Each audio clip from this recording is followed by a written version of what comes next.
What's up everyone, MK Tom Brady here. In this video, I want to talk about Sub-Zero needing help. So, I know if any of you have seen my content back in MKX, you're not expecting this to be very objective. And that's because back then I was just very much in a hardcore competitive mindset in which I would ignore the 20 matches that Sub-Zero obliterates the opponent, only focusing on the 3 or 4 that he gets obliterated in. So again, 0% objectivity. I concede this. However, this is not going to be one of those videos. Now I know people are still going to see this and say, the downplay already!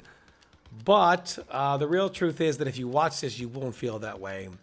And I understand people, rightfully so, have PTSD when it comes to Ice Clone. And you know, even I'm surprised that NetherRealm found the only way to make Sub-Zero with a clone an honest character, and this is a game where nothing is honest, so that's not a good thing. So, if you played the beta, didn't play the final version, things you might have missed. Very quick rundown. Forward 1, now 15 instead of 12, who cares? Not a big deal, not a deal breaker. As long as they didn't touch his other stuff or other things that I'm going to show you. Ice Clone. Used to be out for 1.5, now it's out for 1. Now, how big of a difference is 0.5 seconds? When you factor in the recovery on clone, it's the difference between getting there just barely in time to do something while the clone is still out and clone going away just as you get there. So it is a big difference. Clone cooldown. Used to be 2.5 seconds after clone disappears. You see, I can't clone, now it's 3.5 seconds. So this really hurts his ability to play defense because you're only cloning once every 4 seconds pretty much. Then there's his damage. Now, if you've played this game online for an hour even, you realize that every character in the game is doing 50% for 1 bar, which is fair, not saying that's wrong. It's a fun, fast-paced, high-damaging game. That's fair. They don't have an ice clone. When you have an ice clone, you can't do 50% for 1 bar. Absolutely not. However, he was doing 33 for a bar, which is fair.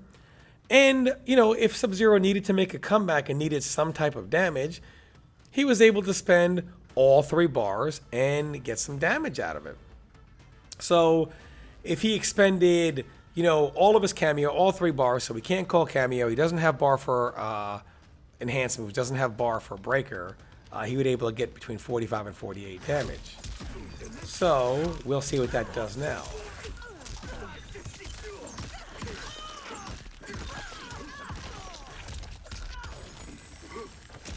And I realized I could have done another kick there. Certainly not 32, 324, 32% for 3 bars. Same combo with 1 bar.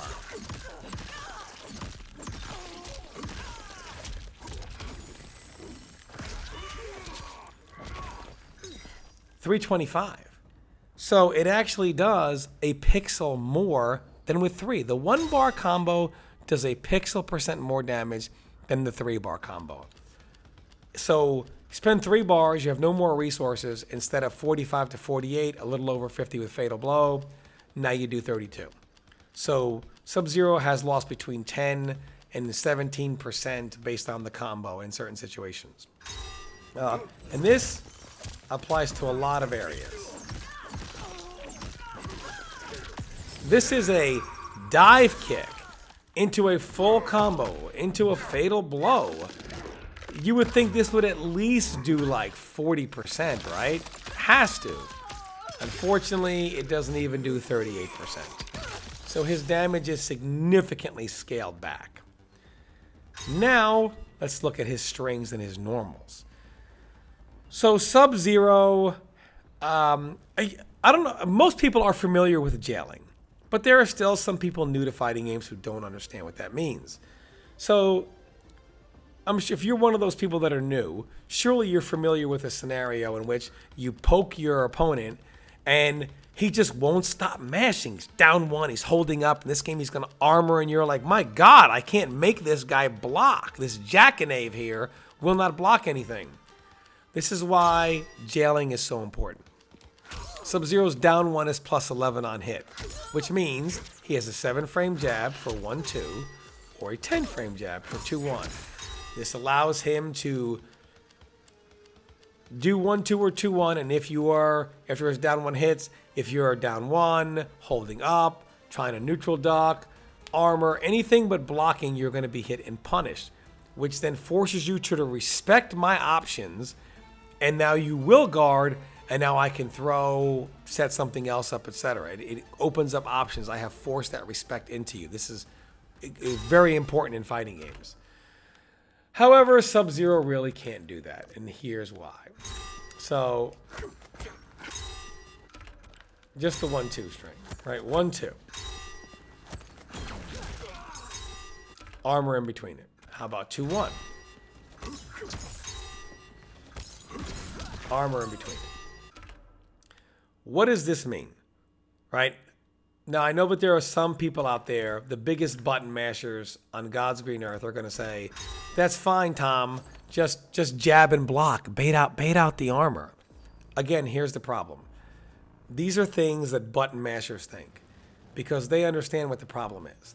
So I have to now do a ridiculous mind game that no other characters in the game have to do in jailing scenarios, where I get the advantage and then I have to do a jab and guard because you may armor.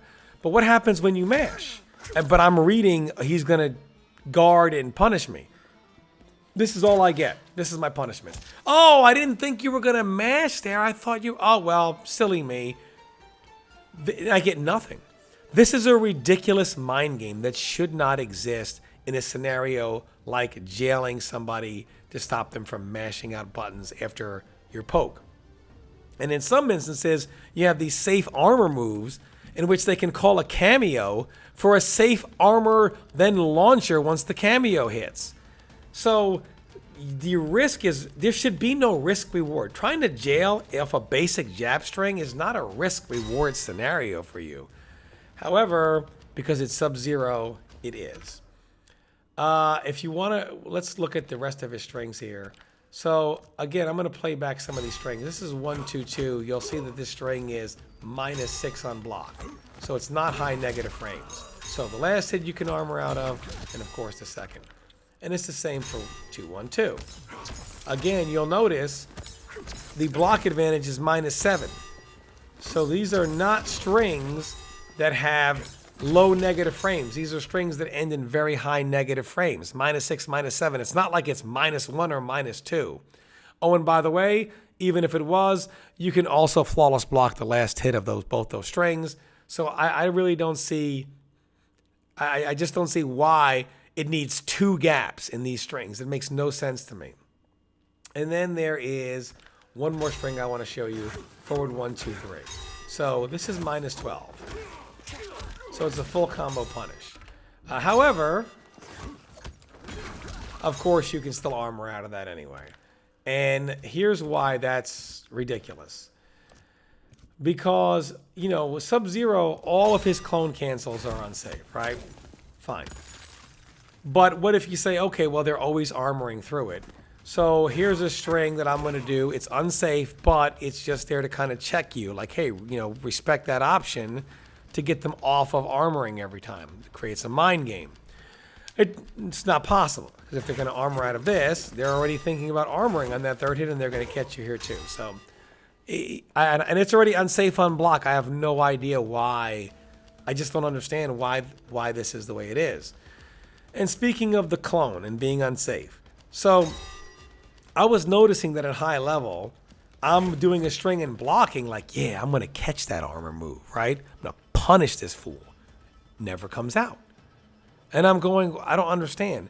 Why is the armor move only coming out when the clone is coming out? Is it an option select? Is it, or are they just reading me so well that they just know when I'm going to block and when I'm going to clone? Of course not.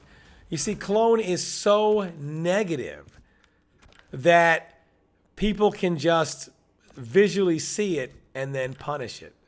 So, for example here, right, clone cancel, I'm going to guard. Here's a, just wanted to show you a cameo punish, right? You can use cameos to punish this as well. It's not just, you know, with your own stuff. Oh, wrong move. That's a punish. Notice it didn't say reversal punish. It just said punish. Because you don't have to do moves as a reversal to punish Sub-Zero. You can actually wait until the clone comes out and then punish him. Oh, wrong move. Look how late I did that.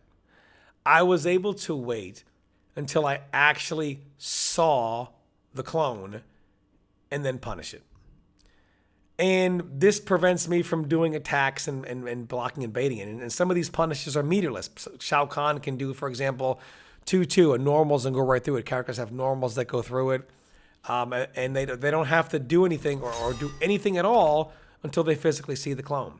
And of course, someone's going to say, but Tom, what about EX clone? And this is the next problem. This is 2 bars of meter here. Oh, got hit. He didn't even hit the ground yet. Nowhere near a reversal punish. I mean, and characters that have full screen moves that'll reach, that have whatever, they'll still punish that too. Or cameos that'll whatever, will still punish that too. So in most cases, a lot of cameos can punish. In some cases, only the character can punish if they have a long range move. But the point is, it's 2 bars and it's not even safe. It's not like, you're using 2 bars of meter and now all of a sudden you can block moves, etc. No, it's just as unsafe, and you spend 2 bars. Why? I just don't understand. I don't understand it. Then there's his 50-50 quote unquote people talk about. I'm not going to show it like that here, but I did a previous video in which I showed why it wasn't a 50-50. You can react to it and punish it every time, so it's not a mix-up. So when you look at everything Sub-Zero has, he is by far the most unsafe character in the game. Also, his ice ball just does not leave you frozen for a long period of time. Like, if you win a trade from full screen, you're not really able to get over there and really do a full conversion. You lose a trade. You win the trade, but you got hit. So then you're trying to get over to the opponent in time to do something like this in full combo, which, by the way, is only going to do about 26% damage anyway. So, I mean, he definitely needs some help for sure. If I were to do something with Sub-Zero, what I would probably do was do something about his damage so we can start doing those 45, 48% 2-bar combos. 3-bar combos, my mistake, not 2. Then I would go ahead and slightly increase the freeze duration of this move here. I would take the clone cooldown and make it back to 2.5 seconds. And most importantly, one of the most important things I would do is I would take the clone cancel. I would still keep it unsafe, but I would make it unsafe enough so that they have to guess to armor through it. So it's not something that, I'm just going to make the read. And by the way, if somebody was wondering, why don't you call a cameo? I'm sure there's some Jackadave out there that's going to say, Tom, call the cameo, right? If you do something like this on like Goro or Cyrex or something like that, you're also looking for the hit confirm. See, Sub-Zero only has like these 2-hit strings. He doesn't have these long 2 and 3 hit combo strings. 3-4 hit combo strings. So the problem is, when I do something like this and I'm looking for the confirm, you can actually hit Goro, Cyrex, whoever before he even comes out. Now, if I call them early, right, like this, then I lose the hit confirm on the string. So now instead of at least the 30% I get, I'm only doing 10%, and he can't kill you with these 10% combos. So many characters have these longer, cool strings where they can do stuff and confirm or block confirm and cameo.